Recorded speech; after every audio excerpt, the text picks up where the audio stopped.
تطورات جديدة في قضية سعد المجرد، وهي قرار المدعي العام ببراءته من تهمة الاغتصاب التي وجهتها له لورا بريول. التهمة سقطت عنه وهم الآن بانتظار حكم القاضي الرسمي. أيضا تحولت القضية من جنايات إلى جنحة، وهو تبرئته من قضية الاغتصاب، لكن سيحاكم بتهمة التعنيف.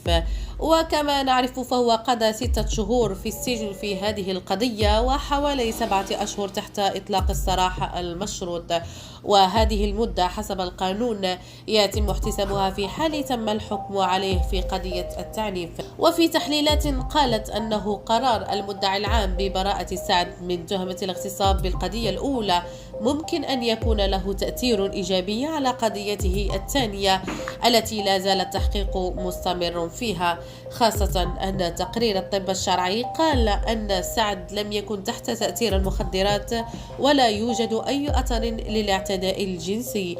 لكن لحد الآن لم يتم مواجهة سعد بالمدعية في القضية الثانية، مع العلم أن بعض الأخبار تداولت بإلغاء أو تأجيل الجلسة، وهذا الشيء ليس صحيح.